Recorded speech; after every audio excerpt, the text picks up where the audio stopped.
Hi everyone. So this was the highly asked question कि PRT और CPM के ऊपर एक वीडियो बनाई जाए। थोड़ा सा डिफिकल्ट है टॉपिक, कोशिश करूँगी कि आपको इजी वे में समझाया जाए। So PRT is project evaluation review technique. अगर आप कोई भी बुक उठा के देखोगे या कुछ भी कोई भी ऑनलाइन मीडियम यूज़ करोगे तो आपको पता चलेगा कि पीआरटी और सीपीएम ऑलमोस्ट सिमिलर लगते हैं। जब आप उसके बारे में लिखना शुरू करते हो और काफ़ी सारी बुक्स में दोनों के जो स्टेप्स है वो ऑलमोस्ट सेम है बिल्कुल। इवन ऐसे लिखा होता है कि पीईआरटी एंड सीपीएम टेक्निक्स और प्रोसेस ऑलमोस्ट सेम है, लेकिन जो डिफरेंस है वो हम लास्ट में डिफाइन करेंगे कि क्या क्या डिफरेंस है। उनके बेसिस पर आप क्लैरिटी ला सकते हो कि पीआरटी सीपीएम में होता क्या है। तो let's begin. PRT is use to identify the time it takes to finish a particular task और activity. It is a system that helps in the proper scheduling and coordination of all the tasks throughout a project. तो एक सबसे पहली बात तो ये project management में काम आती है टेक्निक्स।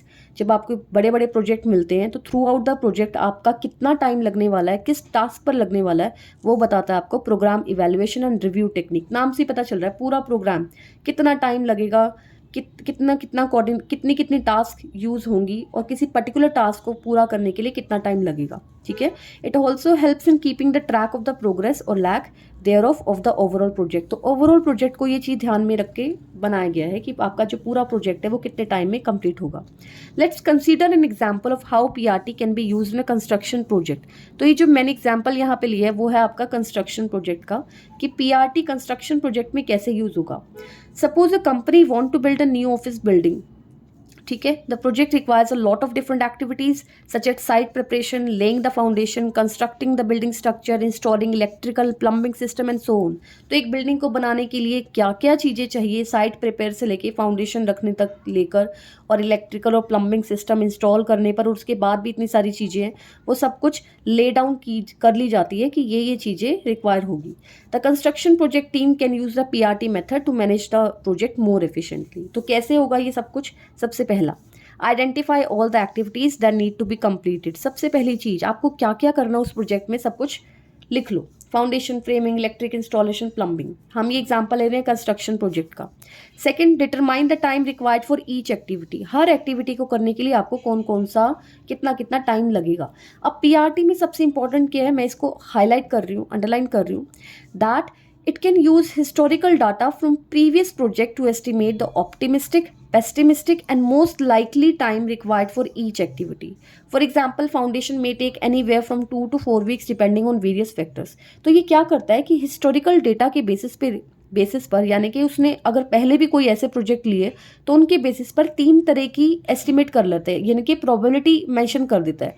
ऑप्टिमिस्टिक वे में, पैसिमिस्टिक वे में और मोस्ट लाइकली टाइम, कि अगर सब कुछ अच्छा रहा तो कितने दिन लगेंगे, अगर कुछ बीच में गड़बड़ हुई तो कितने दिन लगेंगे, और वैसे भी ऑन एन एवरेज कितना टाइम लगता है। ठीक है। Third point is create a network diagram. Using the information gathered in step 2, team can create a network diagram that shows the dependencies between each activity, the expected duration and the earliest latest start and finish times. जब हम इसका difference करेंगे CPM और PRT का, तो दोनों के difference में एक चीज़ बड़ी इंपॉर्टेंट है, वो है नेटवर्क डायग्राम। जो सीपीएम है वो गैंट डायग्राम पे काम करता है। मैं आपको एक बार दिखा देती हूँ ये किस तरह का लगता है, हम ये आगे करेंगे। वैसे ये है आपका नेटवर्क डायग्राम जो कि यूज़ होता है आपका पीईआरटी में, और इस तरह के चार्ट्स होते हैं, गैंट चार्ट इनको बोला जाता है, ये यूज़ होता है सीपीएम में। तो ये आपका स्टार्ट टाइम और एंड टाइम बता देता है, साथ में सारी एक्टिविटीज़ बता देता है कि ये एक्टिविटीज़ करनी है और कौन कौन सी एक्टिविटी की दूसरी एक्टिविटी पर डिपेंडेंसी है। ये होगा आपका नेटवर्क डायग्राम जो कि पीआरटी में आता है। क्लियर है बेटा? Start, ending, what are the activities involved, what are the time involved for each activity and what is the dependency of one task on the other task, that is called your network diagram. इसकी चर्चा हम बाद में करेंगे जब हम CPM करेंगे। ठीक है। Number 4, identify the critical path. अब यहाँ क्या डिफाइन करेगा, what is the critical path? Critical path is the sequence of activities that must be completed on time to ensure the project success. For example, site preparation सबसे पहले होगी, फिर foundation होगी, फिर फ्रेमिंग एक्टिविटीज़ होगी, फिर उसके बाद प्लम्बिंग होगी, फिर इलेक्ट्रिकल थिंग्स होंगी, और जो जो एक्टिविटीज़ होती जाएंगी उसको आइडेंटिफाई करेगा, जो हाईली हाईली इंपॉर्टेंट है, क्योंकि उनके बिना ये प्रोजेक्ट कंप्लीट नहीं हो सकता। ये होगा आपका क्रिटिकल पाथ। और जब आप क्रिटिकल पाथ डिफाइन करोगे तो उसमें कुछ ऐसी एक्टिविटीज़ भी होंगी जो प्रायोरिटी बेसिस पे नहीं है, ठीक है, जिनको बाद में किया जा सकता है। For example let's say white wash, तो व्हाइट वॉश बाद में किया जा सकता है, पहले बिल्डिंग का स्ट्रक्चर खड़ा करो, बिल्डिंग को तैयार करो पूरा, तो क्रिटिकल पाथ में वो सारी चीज़ें आ जाती है। ठीक है, last one is your monitor the progress. अब आप प्रोग्रेस को मॉनिटर करोगे, आपका प्रोजेक्ट अंडर वे है and team can monitor the progress of the project against the critical path to identify potential delays और bottleneck. For example, if the site preparation take longer than the expected, this could delay the start of the foundation activity, affect the overall project timeline.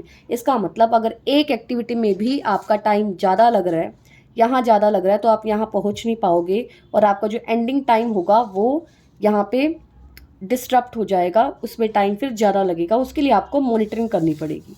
तो ये 5 point है। Identify all the activities, determine the time required for each activity, create a network diagram by showing the start time end time, identify the critical path, everything कि ये काम करने हैं और ये प्रायोरिटी वाले हैं, ये नॉन प्रायोरिटी वाले हैं, और फिर उनको मॉनिटर करना है। आई होप कि आपको समझ आ रहा होगा।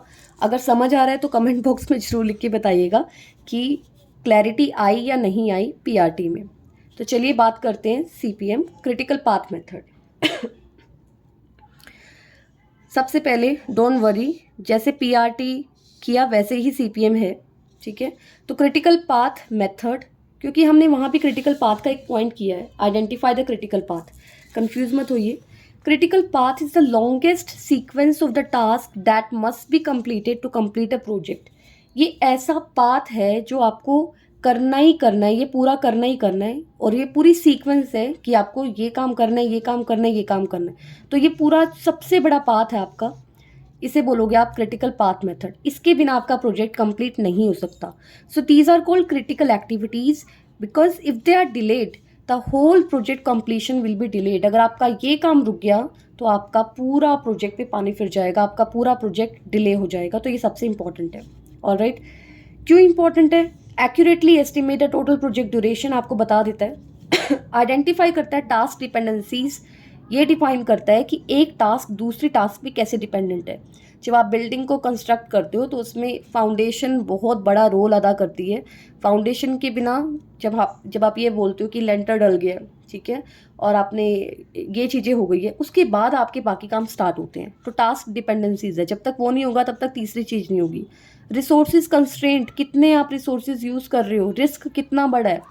Prioritise task and create realistic project schedule, कौन कौन से टास्क अभी इंपॉर्टेंट है, कौन कौन से टाले जा सकते हैं, और उनका एक रियलिस्टिक प्रोजेक्ट शेड्यूल बनाना उतना ही इम्पॉर्टेंट है। तो ये था आपका क्रिटिकल पाथ मेथड। अब डिफरेंसेस की बात करते हैं, क्योंकि अभी भी काफ़ी लोगों में क्लैरिटी नहीं होगी कि क्या क्या डिफरेंसेस हो सकते हैं। कई बार आपके एग्जाम में भी आ जाता है डिफरेंस। सबसे पहले focus, CPM is focused on identifying the longest critical path of the project। और वो क्या बताता है, उसकी सीक्वेंस ऑफ एक्टिविटीज़ है जो कंप्लीट होनी चाहिए टाइम पे। अगर वो टाइम पे कंप्लीट नहीं हुई तो आपका प्रोजेक्ट बर्बाद हो सकता है और डिले हो सकता है। ठीक है, PRT क्या बताता है? PRT is focused on estimating the time required to complete the whole project. वो आपको पूरा प्रोजेक्ट बताता है कि भैया इस पूरे प्रोजेक्ट को कंप्लीट होने में इतने साल लगेंगे। ठीक है, तो ये पूरे प्रोजेक्ट को डिफाइन करता है। और जबकि वो क्या करता है, वो सारी सीक्वेंस ऑफ एक्टिविटीज़ रख लेता है, पूरा लॉन्गेस्ट पाथ बता देता है कि यहाँ से लेके यहाँ तक ये सब काम करने पड़ेंगे और ये सारी की सारी इंपॉर्टेंट चीज़ें हैं। ठीक है, second, calculation of activity duration. In CPM the activity duration is calculated using a single estimate. तो वो ये बता रहा है कि अगर आपको 3 दिन लग रहे हैं काम को करने के लिए, तो पूरा प्रोजेक्ट आपका किस बेसिस पर होगा। ठीक है, तो उसके पास एक सिंगल मेजर है। लेकिन PRT में क्या होता है, जैसे कि हमने PRT में स्टार्टिंग में किया भी था, कि इन PRT the activity duration is calculated using 3 estimates. आप प्रोबेबिलिटी फैक्टर यूज करते हो किसके लिए? ऑप्टिमिस्टिक, सब कुछ अच्छा चल रहा है तो कितने टाइम में होगा, most likely on an average कितने टाइम में होगा, या फिर कुछ गड़बड़ हुई तो कितने टाइम में होगा, पेसिमिस्टिक। ठीक है, तीसरा डिफरेंस क्या है? चार्ट मैंने आपको दिखाया भी था पहले कि 2 तरह के चार्ट यूज होते हैं। CPM यूज करता है गैंट चार्ट और PRT यूज करता है नेटवर्क डायग्राम। गैंट चार्ट आपके ऐसे होते हैं जिसमें आपकी डेज और सारी की सारी एक्टिविटीज़ मेंशन की जाती है और पूरी की पूरी एक्टिविटीज़ दिखाई जा रही है कि इतने दिनों में। फॉर एग्जांपल यहाँ जनवरी फरवरी लिखा हुआ है और फर्स्ट है अंडरस्टैंडिंग, ये एक सॉफ्टवेयर का बनाया गया है और उसमें अंडरस्टैंडिंग, फिर सेकंड डिज़ाइन, तीसरा डेवलपिंग, चौथा इंटरनल टेस्टिंग, कोडिंग, ठीक है। तो इन सब के एग्जांपल्स दिए गए हैं। जबकि पीआरटी में क्या होता है, स्टार्ट और एंडिंग डेट दिखाई जाती है, पूरी एक्टिविटीज दिखाई जाती है और डिपेंडेंसी दिखाई जाती है एक दूसरे के ऊपर कितनी है। तो in conclusion, CPM in PRT are both valuable project management tools that are used to ensure that projects are completed on time. CPM focus करता है क्रिटिकल लॉन्गेस्ट पाथ पे और पीआरटी बताता है कि पूरे चीज़ों में इस पूरे प्रोजेक्ट में कितना टाइम लगने वाला है on the basis of 3 estimate, optimistic, pessimistic and most likely. और चार्ट कौन से यूज करता है, PRT network diagram, CPM Gantt chart. Clear है? तो आई होप ये काफ़ी हद तक क्लियर हो गया होगा, क्योंकि डिफिकल्ट है टॉपिक, एक बार में तो नहीं आएगा, तो बार बार आप इसको सुनिएगा और रिवाइज कीजिएगा, तो I am sure it would be clear to you. लेकिन दोनों चीज़ें सेम है, मैक्सिमम जगह पे आप देखोगे कि सीपीएम और पीआरटी की टेक्निक्स बिल्कुल एक जैसी है, तो मेजर पार्ट है उसका डिफरेंस। That's it.